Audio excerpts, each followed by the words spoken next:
Baik, Bismillahirrahmanirrahim. Assalamualaikum warahmatullahi wabarakatuh. Waalaikumsalam warahmatullahi wabarakatuh. Selamat pagi. Pagi. Pagi, alhamdulillah. Apa kabarnya? Alhamdulillah luar biasa. Allahu Akbar. Alhamdulillah. Hari ini kita diberikan kesehatan oleh Allah Subhanahu wa taala dalam pertemuan sekian kalinya dalam pembelajaran.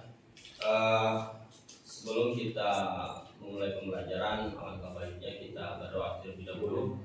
Ketua kelas Kang Rizky untuk memimpin doa di dalam kelas kita. Duduk singkat. Sebelum memulai proses pembelajaran, berdoa dimulai. Berdoa selesai. Terima kasih. Semoga apa yang kita doakan pada hari ini dapat berkah dari Allah Subhanahu wa taala. Amin. Selanjutnya, sebelum kita mulai pembelajaran, biar kita semangat, biar kita fokus, kita menyanyikan lagu kebangsaan dulu, lagu Indonesia Raya. Silakan untuk semuanya berdiri. Mohon maaf nggak pakai ayat apapun, kita menyuaranya. Siapa? 1, 2, 3. Indonesia tanah airku, tanah tumpah darahku. Di sanalah aku berdiri, jadi pandu ibuku.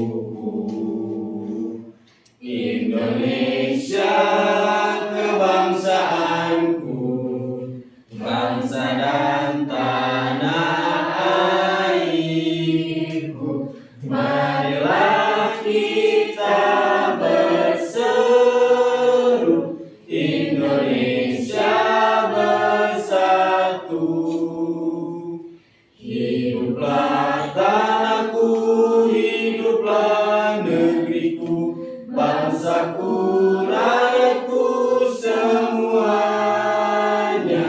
Bangunlah jiwanya, bangunlah badannya untuk Indonesia Raya. Indonesia Raya, merdeka, merdeka, tanahku, negeriku yang ku cinta. Indonesia Raya, merdeka, merdeka, hiduplah Indonesia Raya. Oke, terima kasih. Silakan duduknya.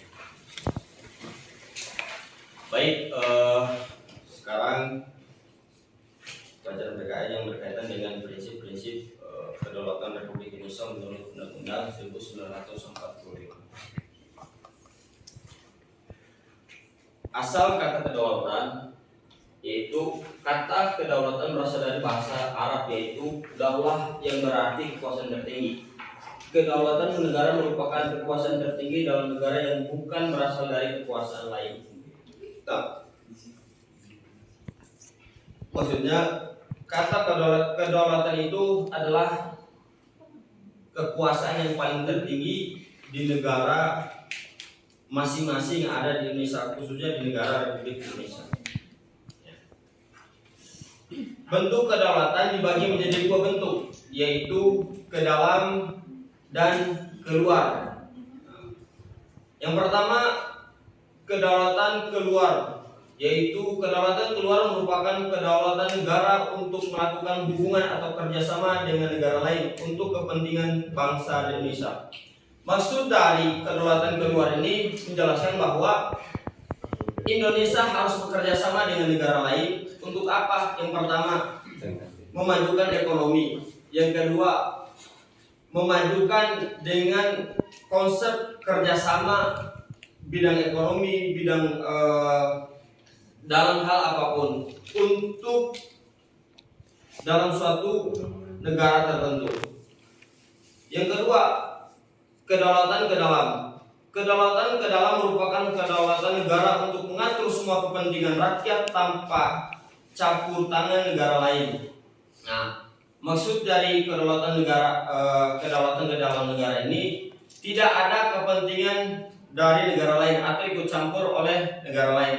Karena ini adalah kepentingan di dalam negeri, harus apapun permasalahannya, apapun yang akan terjadi dalam negeri harus diselesaikan oleh bangsa itu sendiri. Kedaulatan ke dalam terlihat pada pembukaan Undang-Undang Dasar 1945 tentang tujuan negara atau alinea keempat, yaitu maka disusunlah kemerdekaan bangsa Indonesia itu dalam suatu Undang-Undang Dasar Negara Republik Indonesia yang terbentuk dalam suatu susunan negara Republik Indonesia yang berkedaulatan rakyat. Itu kedaulatan ke dalam pembukaan Undang-Undang Dasar alinea keempat. Lanjut, perwujudan kedaulatan ini bisa dilihat dalam batang tubuh Undang-Undang Dasar 1945 pasal 1 ayat 2, yaitu kedaulatan berada di tangan rakyat dan dilaksanakan menurut Undang-Undang Dasar. Kedaulatan itu yang mempunyai itu adalah rakyat, yang dimana rakyat yang mempunyai kekuasaan di negara itu sendiri. Contohnya di negara Indonesia, karena kita mengambil satu konsep, yaitu pemilihan umum itu oleh rakyat untuk rakyat, dari rakyat untuk rakyat dan oleh rakyat. Itu adalah suatu kekuasaan tertinggi dalam hak warga masyarakat, khususnya warga masyarakat Indonesia.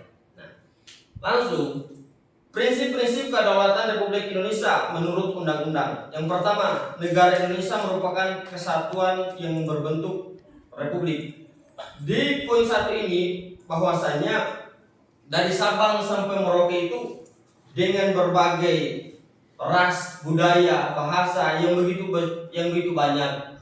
Ya, disitulah disatukan dalam berbentuk Indonesia. Republik itu adalah suatu persatuan dalam suatu negara. Yang kedua, negara Indonesia merupakan negara hukum. Ya, apapun yang terjadi di Indonesia, maupun itu pembunuhan, maupun itu tabrak atau apapun, dari kedua belah pihak itu ada yang melakukan dalam jalur hukum selesainya, ada yang pakai jalur cuma minta maaf selesainya. Nah, kembali lagi, apakah negara Indonesia memiliki merupakan negara hukum atau yang lainnya? Ya, karena kita negara hukum, kita selesaikan permasalahan ini dengan secara hukum. Yang ketiga, kedaulatan berada di tangan rakyat serta dilaksanakan menurut undang-undang. Tadi kita contoh sebagai bentuk hak kecil, yaitu dengan melakukan pemilihan umum. Yang keempat, MPR hanya memberhentikan presiden dan wakil presiden dalam undang-undang dalam masa jabatan menurut undang-undang. MPR itu hanya bisa memberhentikan presiden dengan menurut undang-undang. Yang kelima, presiden tidak dapat memberhentikan atau membubarkan Dewan Perwakilan Rakyat. Itu bukan ranah presiden, itu bukan ranah presiden wakil presiden untuk membubarkan suatu lembaga yang dimana atas nama wakil rakyat. Yang keenam, menteri diangkat dan diberhentikan oleh presiden, dan kita tahu sama-sama dalam ranah kementerian itu hak prerogatif seorang presiden terpilih untuk bagaimana melaksanakan semua visi misi presiden terpilih itu sendiri. Nah,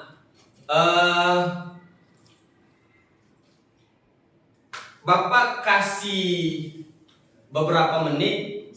Nah, untuk pembagian kelompok kita melaksanakan suatu daya ingat kawan-kawan semua, daya ingat anak-anak semua, untuk kita pada pagi hari ini kita pembagian kelompok, yaitu 3 kelompok. Kita bagian kelompok A, B, sama C. Ya. Nah, kelompok A diperwakilan sama siapa, kelompok B perwakilan sama siapa, kelompok C perwakilan sama siapa. Ya. Di kelompok tersebut yang pertama, kelompok pertama, jelaskan beberapa konsep di bawah ini. Ya, jelaskan konsep. Kita harus dengan konsep itu kita harus bikin dengan tabelnya. Yang kedua, yang kelompok 2, buatlah perbandingan antara berbagai teori kedaulatan dengan bikinnya pakai tabel juga. Yang ketiga, jelaskan tentang prinsip kedaulatan dalam sistem penyelenggaraan negara Indonesia. Kasih waktu 3 menit untuk pembagian kelompok sama dengan cari jawabannya atau bikin tabelnya.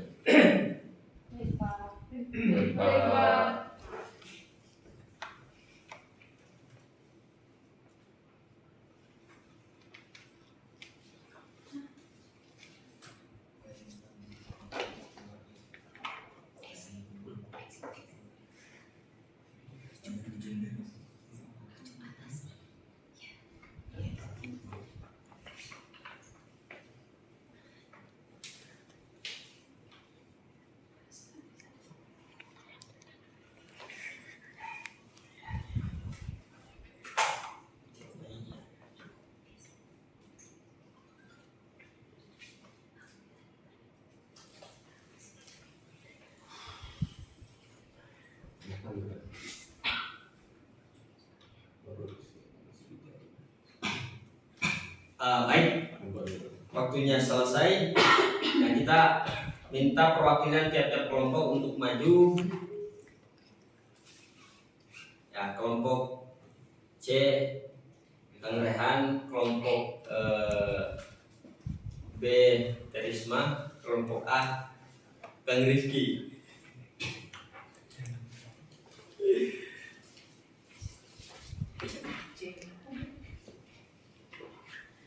Oke, baik, terima kasih.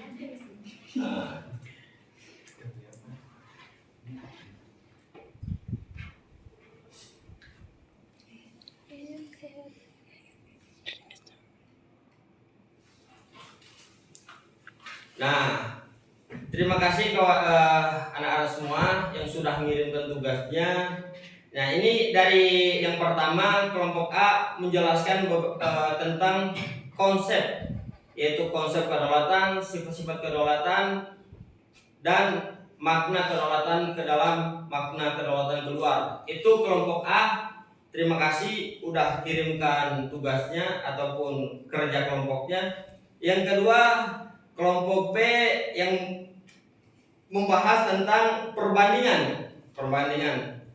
Kalau lihat jawabannya ini luar biasa. Ya, semoga mengerti dan pahami kita semua. Selanjutnya yang terakhir, kelompok C, yaitu jelaskan tentang prinsip kedaulatan dalam sistem penyelenggaraan negara Indonesia. Ya, alhamdulillah tugas-tugasnya udah kekirim semua. Silakan duduk kembali. Terima kasih. Tepuk tangan untuk ketiga kelompok.